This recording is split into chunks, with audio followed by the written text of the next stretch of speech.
بسم اللہ الرحمن الرحیم۔ سامعین اکرام، آپ سن رہے ہیں عمران سیریز کا اردو ناول انکانا، جس کے مصنف ہیں مظہر کلیم ایم، اور یہ اس سلسلے کی قسط نمبر 9 ہے۔ مجھے امید ہے آپ کو میری یہ کاوش پسند آ رہی ہوگی۔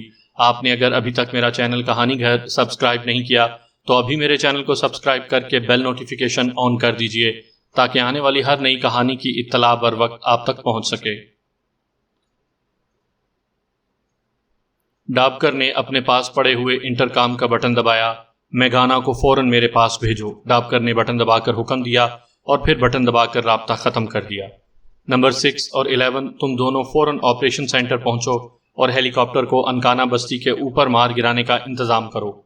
ڈابکر نے سامنے بیٹھے ہوئے دونوں آدمیوں کو حکم دیا۔ حکم سنتے ہی وہ دونوں جھٹکے سے اٹھ کھڑے ہوئے۔ انہوں نے باقاعدہ سلوٹ کیا اور پھر واپس مڑ کر کیبن سے باہر نکل گئے۔ اب ڈابکر کیبن میں اکیلا ہی بیٹھا ہوا تھا۔ اس کی آنکھیں غصے سے سرخ ہو رہی تھیں۔ وہ بار بار مٹھیاں بھینچتا اور میز پر مکے مارتا۔ ایسا محسوس ہو رہا تھا جیسے غصے نے اسے بے قابو کر دیا ہو۔ دوسرے لمحے دروازہ ایک بار پھر کھلا اور پھر ایک نوجوان لڑکی جس نے سرخ رنگ کا لباس پہن رکھا تھا اندر داخل ہوئی۔ یس باس، اس نے میز کے قریب پہنچ کر بڑی مترنم آواز میں کہا۔ ویسے اس کا لہجہ بے حد مؤدبانہ تھا۔ بیٹھو، ڈابکر نے کرخت لہجے میں کہا۔ میگانا خاموشی سے کرسی پر بیٹھ گئی۔ چند لمحے تک ڈابکر بغور اسے دیکھتا رہا، پھر بولا، میگانا، دشمنوں کی ایک ٹیم مرکز پہنچ رہی ہے۔ یہ لوگ ہیلی کاپٹر پر یہاں آئیں گے۔ میں نے نمبر 6 اور نمبر 11 کو حکم دے دیا ہے کہ انکانا بستی پر ان کا ہیلی کاپٹر تباہ کر دیا جائے، مگر یہ لوگ بے حد عیار اور چالاک واقع ہوئے ہیں، اس لیے ہو سکتا ہے کہ وہ بچ جائیں۔ تم انکانا وحشیوں کو حکم دے دو کہ وہ ان کے استقبال کے لیے تیار رہیں اور انہیں پکڑ کر تمہاری بھینٹ چڑھا دیں۔ بہتر باس، میں ابھی سیکرٹ مائکروفون سسٹم پر وحشیوں کو ہدایات دیتی ہوں۔ میگانا نے پر اصرار سی مسکراہٹ سے جواب دیا۔ ہاں جاؤ اور فوراً یہ ہدایات دے دو کہ وحشی ان کے استقبال کے لیے تیار ہو جائیں، ڈابکر نے مسکراتے ہوئے کہا، اور میگانا بڑے ناز سے اٹھ کھڑی ہوئی۔ پھر اس نے ڈابکر کو سلام کیا اور کیبن سے باہر نکل گئی۔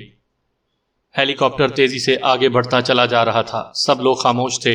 جوزف اپنے پینے پلانے کے چکر میں مصروف تھا۔ جوزف عمران کے قریب ہی بیٹھا تھا۔ جوزف، تم پینا بند کرو اور دوربین سنبھال لو۔ ہمیں آگے بڑھتے کافی دیر ہو گئی ہے، کہیں ہم انکانا قبیلے سے دور نہ نکل جائیں۔ عمران نے سنجیدگی سے جوزف سے کہا، اور جوزف جو منہ سے بوتل لگائے ہوئے تھا اس نے جھٹکے سے بوتل نیچے رکھ دی۔ دوسرے لمحے اس نے سامنے پڑی ہوئی دوربین اٹھا کر آنکھوں سے لگا لی۔ وہ غور سے نیچے جنگل کی طرف دیکھنے لگا۔ ہیلی کاپٹر کافی سے زیادہ نیچی پرواز کر رہا تھا۔ عمران نے اسے بس درختوں کی چوٹیوں سے تھوڑا سا ہی بلند کر رکھا تھا تاکہ جوزف آسانی سے انکانا قبیلے کی سرحد پہچان لے۔ عمران صاحب، کیا ان لوگوں کو ہیلی کاپٹر پر ہمارے قبضے کا علم نہیں ہو گیا ہوگا؟ کیپٹن شکیل نے کہا۔ ہاں ضرور ہو گیا ہوگا، عمران نے جواب دیا۔ پھر تو ہم سخت خطرے میں ہیں، وہ کسی بھی وقت ہیلی کاپٹر کو تباہ کر سکتے ہیں، صفدر نے کہا، جو کیپٹن شکیل کے قریب ہی بیٹھا تھا۔ ظاہر ہے جو لوگ باقاعدہ ہیلی کاپٹر استعمال کر سکتے ہیں وہ اسے تباہ بھی کر سکتے ہیں۔ عمران نے بڑے اطمینان سے جواب دیا، جیسے وہ خود ہی ہیلی کاپٹر میں سوار نہ ہو بلکہ ڈرائنگ روم میں بیٹھا گفتگو کر رہا ہو۔ پھر ہمیں فوراً ہیلی کاپٹر چھوڑ دینا چاہیے۔ تنویر سے رہا نہ گیا۔ تو تمہارا خیال ہے ساری عمر مختلف وحشی قبیلوں کے درمیان وچ ڈاکٹری کا ناٹک کھیلتے گزار دیں؟ جیگر کی بات تو تم نے سنی تھی کہ اس جھونپڑی اور انکانا قبیلے کے درمیان بے پناہ وحشی قبیلے آباد ہیں۔ عمران نے طنزیہ لہجے میں جواب دیا اور سب لوگ خاموش ہو گئے۔ جوزف بدستور دوربین سے آنکھیں لگائے جنگل کی طرف دیکھ رہا تھا۔ ارے شب تار کی اولاد، کیا وہ تمہارا اندھا کانا قبیلہ ابھی تک نہیں آیا؟ عمران اس بار جوزف سے مخاطب ہوا۔ باس، جو اندھا ہو وہ کانا کیسے ہو سکتا ہے، اور جو کانا ہو وہ اندھا کیسے ہو سکتا ہے؟ جوزف نے بڑے فلسفیانہ انداز میں جواب دیا اور ہیلی کاپٹر میں موجود تمام افراد بے اختیار کہکا مار کر ہنس پڑے۔ ارے افریقہ میں آ کر تمہاری عقل کا زنگ دور ہو گیا ہے۔ عمران کے لہجے میں جھینپ تھی۔ باس، افریقہ میں بھلا عقل کا کیا کام ہے؟ یہاں تو طاقت چاہیے، طاقت۔ جوزف پر بدستور فلسفیانہ موڈ طاری تھا۔ تو کیا افریقہ کے تمام لوگ بے وقوف ہوتے ہیں؟ عمران نے طنزیہ لہجے میں کہا۔ ظاہر ہے نشانہ جوزف ہی تھا۔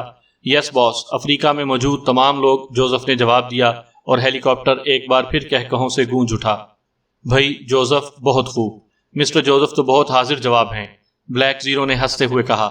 موسیو نشارہ، آپ بھی تو افریقہ کے رہنے والے ہیں، عمران نے بلیک زیرو سے کہا اور ایک بار پھر سب لوگ ہنس پڑے۔ عمران صاحب X2 کیا کر رہا ہوگا؟ چوہان نے مزہ لینے کے لیے عمران کو چھیڑا۔ بیٹھا ہوگا جولیا کو فون کرتا۔ X2 اسپیکنگ، تنویر نے باقاعدہ X2 کی نقل اتارتے ہوئے کہا، اور پھر پوری ٹیم زعفران زار بن گئی۔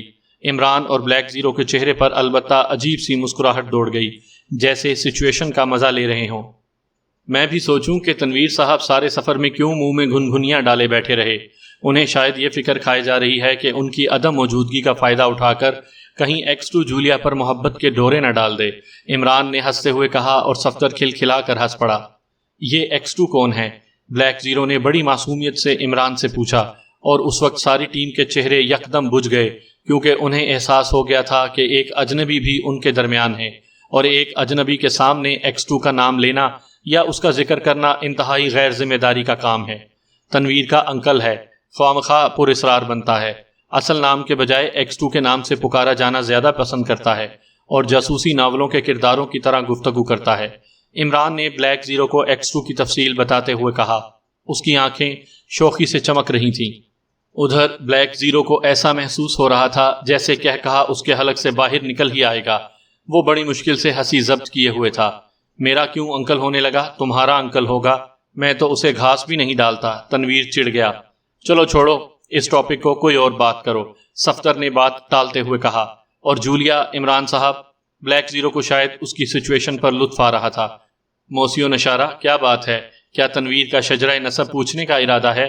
جولیا، تنویر کی کچھ نہ کچھ بہرحال لگتی ہے جس پر اس کے انکل X2 کی نظر ہے۔ عمران بھی شاید مزہ لے رہا تھا۔ میں تمہارا خون پی جاؤں گا اگر تم نے کوئی بکواس کی، تنویر غصے سے دھاڑا۔ کیوں نہ، آخر افریقہ کی آب و ہوا کا کچھ اثر تو ہونا چاہیے۔ عمران شاید اسے ستانے پر تل گیا تھا۔ اس سے پہلے کہ تنویر کوئی جواب دیتا، جوزف جو دوربین سنبھالے ان سے قطعی بے نیاز جنگل پر دھیان جمائے ہوئے تھا، چیخ پڑا، باس، انکانا قبیلے کی سرحد نزدیک ہے۔ اور وہ لوگ یوں چونک پڑے جیسے وہ خواب سے بیدار ہوئے ہوں۔ کتنی دور ہے سرحد؟ عمران نے سنجیدگی سے پوچھا۔ تقریباً 10 میل دور ہے، جوزف نے جواب دیا۔ تم آدمی ہو یا عقاب؟ کیا 10 میل دور تمہیں سرحد نظر آ رہی ہے؟ عمران نے برا سا منہ بناتے ہوئے کہا۔ نہیں باس، میں نے ایک درخت پر انکانا قبیلے کا مخصوص نشان، انسانی کھوپڑی دیکھ لی ہے۔ اس سے ظاہر ہوتا ہے کہ وہاں سے 10 میل دور ان کی سرحد شروع ہوگی۔ یہ خاص نشان ہے، جوزف نے عمران کو یوں بتلایا جیسے استاد بچوں کو جغرافیے کا سبق پڑھاتا ہے، اور عمران نے یہ سنتے ہی ہیلی کاپٹر کی رفتار کم کر دی۔ چند ہی لمحوں بعد ہیلی کاپٹر فضا میں معلق ہو گیا۔ عمران چند لمحوں تک نیچے دیکھتا رہا، اور پھر اس نے ایک خالی جگہ ہیلی کاپٹر اتار دیا۔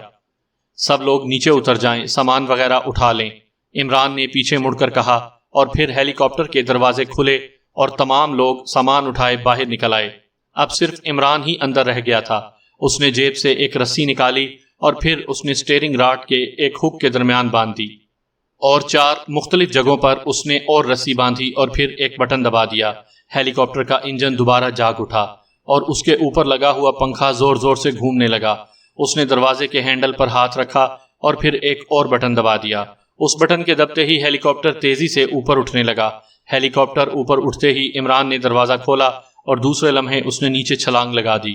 ہیلی کاپٹر ابھی صرف 6 فٹ ہی بلند ہوا تھا، اس لیے عمران کو نیچے گرنے پر کوئی چوٹ نہیں لگی۔ ہیلی کاپٹر اوپر اٹھتا چلا گیا۔ یہ کیا عمران صاحب؟ ساری ٹیم حیرت سے عمران کی اس حرکت کو دیکھنے لگی۔ درختوں پر چڑھ جاؤ اور تماشا دیکھو، عمران نے کہا، اور پھر خود بھی ایک درخت پر چڑھنے لگا۔ اس کی دیکھا دیکھی باقی لوگ بھی سامان نیچے رکھ کر درختوں پر چڑھ گئے۔ ہیلی کاپٹر ایک مخصوص بلندی پر پہنچ کر آگے بڑھنے لگا۔ اس کی رفتار کافی تیز تھی اور اب وہ کافی دور پہنچ چکا تھا۔ اچانک انہوں نے دیکھا کہ دور نیچے جنگل سے ایک راکٹ نکلا اور پھر وہ سیدھا ہیلی کاپٹر سے آ ٹکرایا۔ ایک زوردار دھماکے سے جنگل گونج اٹھا، ہیلی کاپٹر کے ٹکڑے اڑ گئے تھے، اور ایک بار پھر سب لوگ عمران کی خدا داد ذہانت کے قائل ہو گئے۔ ایک عجیب سی پر اسرار آواز پوری بستی میں گونجنے لگی، جیسے بستی کی ہر جھونپڑی سے آواز نکل رہی ہو، جیسے ارد گرد موجود دیو ہیکل درخت سرگوشیاں کر رہے ہوں، جیسے ہوا کی لہریں پیغام دے رہی ہوں۔ مدھم مدھم سرگوشیاں چاروں طرف پھیل گئیں۔ بستی میں موجود ہر فرد کا چہرہ اس آواز کو سنتے ہی زرد پڑ گیا۔ وہ پھر اس تیزی سے جھونپڑیوں سے باہر نکلے جیسے اگر انہیں چند لمحے دیر ہو گئی تو وہ لوگ جل کر بھسم ہو جائیں گے۔ بستی کا ہر بوڑھا، جوان، عورت اور بچہ درمیانی وسیع میدان میں جمع ہو گیا۔ یہ دیو ہیکل جسموں کا مالک قبیلہ تھا۔ ان کی آنکھوں میں وحشت اور درندگی جیسے ناچ رہی تھی۔ تمہاری دیوی انکانا تمہیں بلا رہی ہے۔ میرے پجاریوں، تمہاری دیوی تم سے بات کر رہی ہے۔ آواز اب قدرے واضح ہو چکی تھی۔ یہ انتہائی سریلی اور مترنم آواز تھی۔ بولنے والی کوئی عورت ہی تھی۔ انکانا دیوی، تمہارے پجاری حاضر ہیں۔ سب قبیلے والے بے اختیار چیخ پڑے۔ دوسرے لمحے وہ زمین پر سجدے میں گر گئے۔ اٹھو میرے پجاریوں اور میرا حکم غور سے سنو۔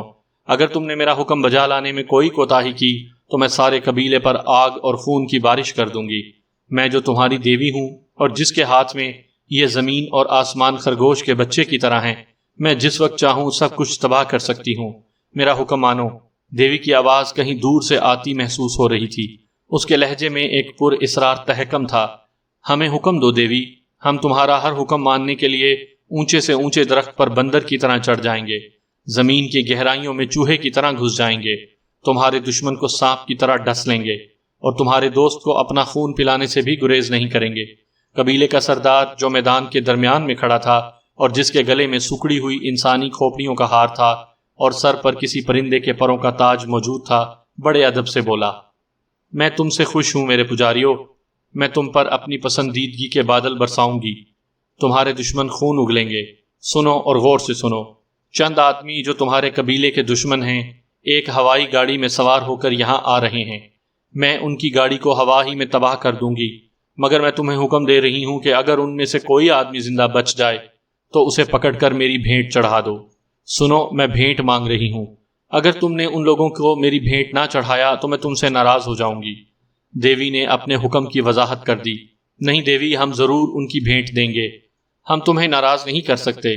تم ہمیں بتاؤ کہ ہمارے دشمن کہاں ہیں، ہم انہیں چوہے کے بل سے بھی گھسیٹ کر باہر لے آئیں گے۔ انکانا سردار نے چیخ کر کہا، تم اپنے قبیلے کی سرحدوں پر پھیل جاؤ اور انہیں تلاش کرو۔ دیوی نے حکم دیا اور پھر اس کی آواز آنا بند ہو گئی۔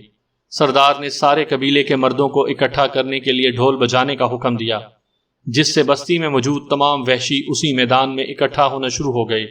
جب تمام وحشی میدان میں اکٹھے ہو گئے تو سردار نے درمیان میں کھڑے ہو کر تقریر کی اور دیوی کا حکم سنایا۔ سب وحشیوں نے نیزے تان کر دیوی کا حکم بجا لانے کا اقرار کیا، اور پھر سردار کے حکم پر وہ اپنی سرحدوں پر دوڑ گئے تاکہ اپنے دشمنوں کو تلاش کر کے لے آئیں اور دیوی کی بھیٹ چڑھا سکیں۔ چند لمحوں بعد میدان مردوں سے خالی ہو گیا۔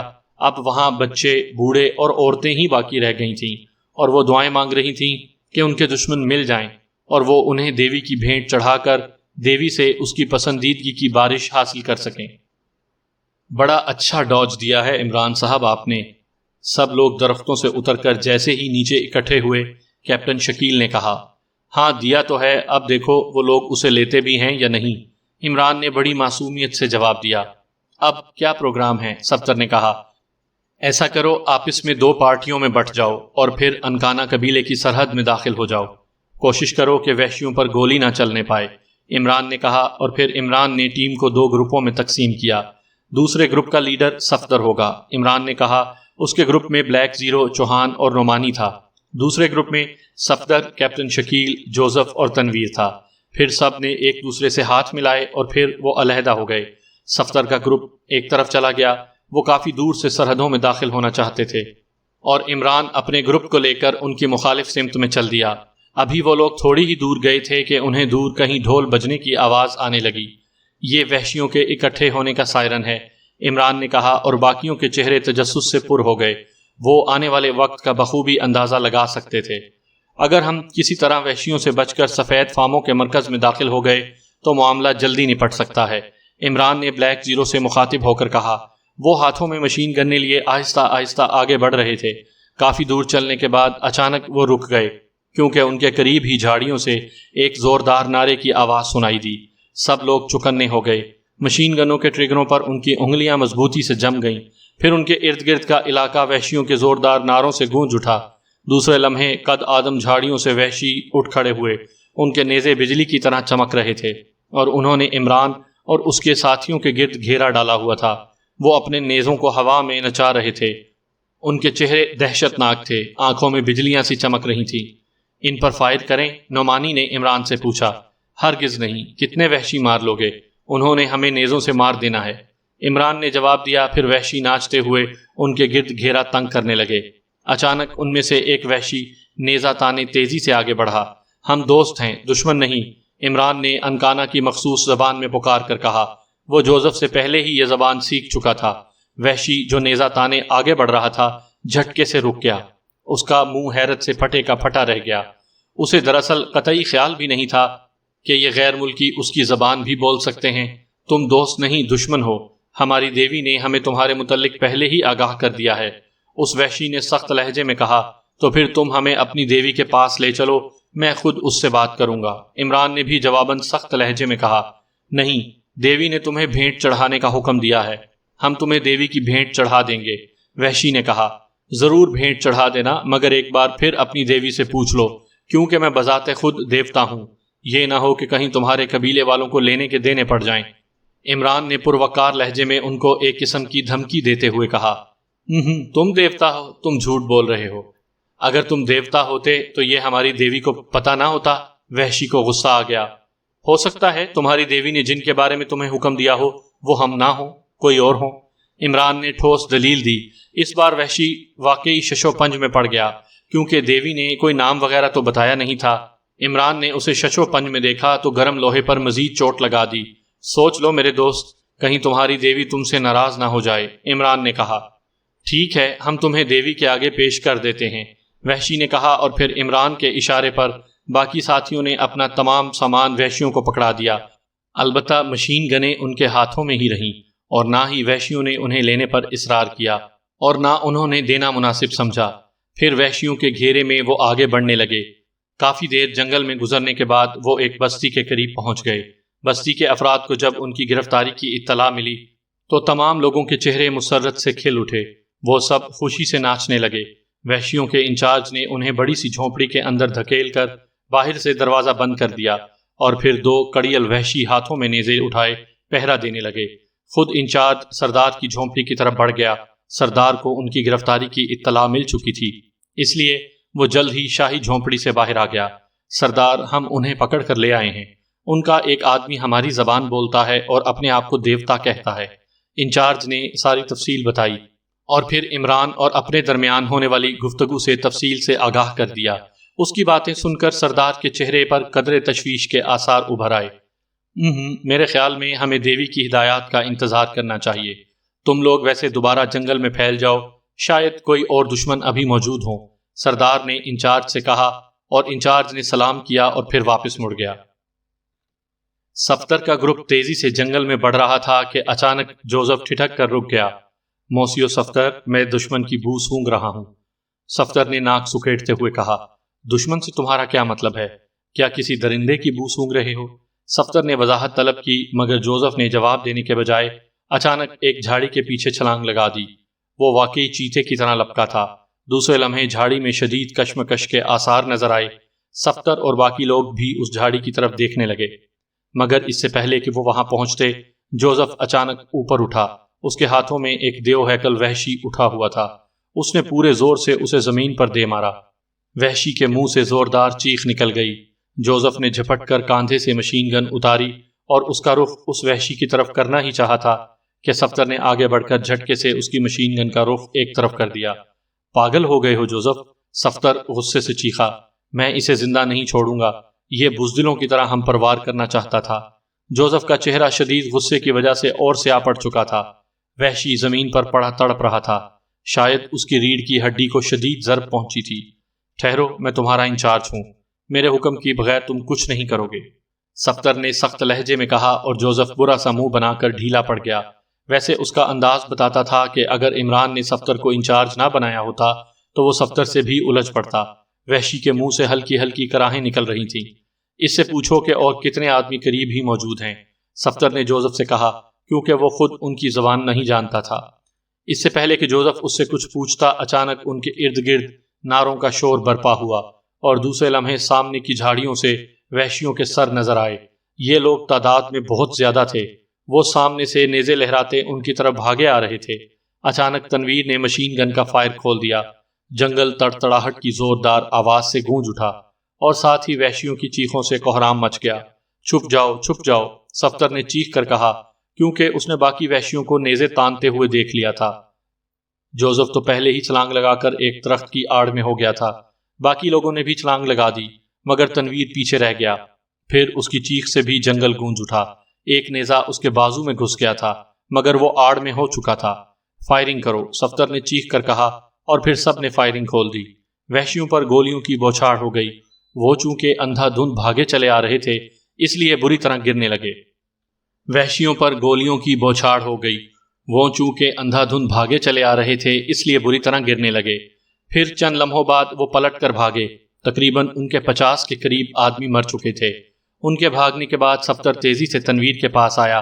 تنویر نے نیزہ بازو سے نکال لیا تھا، مگر اس کے بازو سے بے تحاشا خون نکل رہا تھا۔ صفدر نے کاندھے سے بیگ اتارا، اس میں فرسٹ ایڈ کا سامان موجود تھا۔ اس نے سب سے پہلے تنویر کے بازو پر پٹی باندھی، خون نکلنا بند ہو گیا۔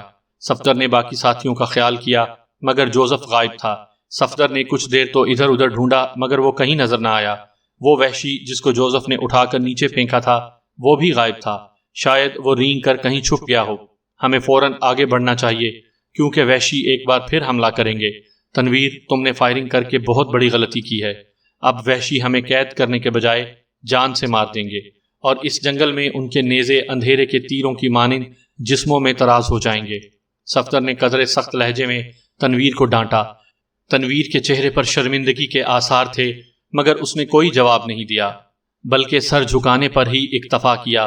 چلو اب آگے بڑھو، نہ جانے یہ جوزف کہاں غائب ہو گیا ہے۔ صفدر کے لہجے میں الجھن تھی۔ وہ اپنے ساتھیوں کی سرزوری پر بہت سخت غضبناک ہو گیا تھا، مگر کیا کرتا، مجبوری تھی۔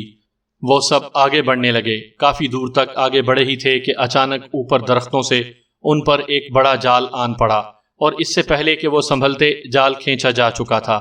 وہ سب بے بسی سے ہاتھ مارتے رہ گئے۔ جال میں وہ بری طرح پھنس گئے تھے، اور سب ایک گٹھڑی کی صورت میں تبدیل ہو چکے تھے۔ ان کی مشین گنیں بھی ان کے ہاتھوں سے چھوٹ کر جال میں ہی الٹ پلٹ ہو گئی تھیں۔ پھر وحشیوں کے زوردار وحشیانہ نعروں سے جنگل گونج اٹھا۔ پھر ارد گرد کے درختوں سے وحشی ہی وحشی کودنے لگے۔ جلد ہی وہ اس جال کے قریب آ کر ناچنے لگے۔ صفدر اور اس کے ساتھی پوری طرح بے بس ہو چکے تھے۔ پھر اس گروہ کا سردار آگے بڑھا۔ اس نے چیخ کر کچھ کہا، اور پھر جال کی رسیاں ڈھیلی پڑ گئیں۔ نیزوں کی نوک پر ان سب کو فردن فردن باہر نکالا گیا۔ ان سب کا سامان ان سے لے لیا گیا۔ مشین گنیں بھی وحشیوں نے اٹھا لیں۔ ویسے ان کے پکڑنے کے انداز سے پتہ چلتا تھا کہ وہ اس کا استعمال نہیں جانتے۔ صفدر پریشان تھا کہ کہیں انتقامی کارروائی کے تحت ان کو وہ لوگ یہیں نہ نیزے مار مار کر مار دیں، مگر وحشیوں نے نیزوں کے اشارے سے انہیں آگے بڑھنے کے لیے کہا، اور پھر وہ شور مچاتے ہوئے وحشیوں کے حصار میں آگے بڑھنے لگے۔ جلد ہی ایک کھلے میدان میں بستی کے آثار نظر آنے لگے۔ پھر جیسے جیسے وہ بستی کے قریب ہوتے گئے، وحشیوں کا ہجوم بڑھتا گیا۔ وہ بری طرح شور مچا رہے تھے۔ ان کے شور سے محسوس ہو رہا تھا کہ وہ سخت غضبناک ہیں۔ شاید انہیں اپنے ساتھیوں کی موت کا صدمہ تھا۔ جلد ہی وہ بستی کے سامنے ایک وسیع میدان میں پہنچ گئے۔ وحشیوں کا سردار بھی اپنی جھونپڑی سے باہر نکل آیا۔ اس کی آنکھیں شعلے برسا رہی تھیں۔ اس نے چیخ کر ہجوم سے کچھ کہا، اور پھر ان سب کو ایک جھونپڑی میں بند کر دیا گیا، اور وحشی نیزے تان کر باہر پہرا دینے لگے۔ ان کا سامان شاہی جھونپڑی میں پہنچا دیا گیا۔ اب سارا ہجوم میدان میں اکٹھا تھا، اور شور و غل سے کان پڑی آواز تک سنائی نہ دیتی تھی۔ سردار چیخ چیخ کر کچھ کہہ رہا تھا، پھر آہستہ آہستہ شور و غل کم ہوتا گیا، اور تھوڑی دیر میں ہجوم پر خاموشی طاری ہو گئی۔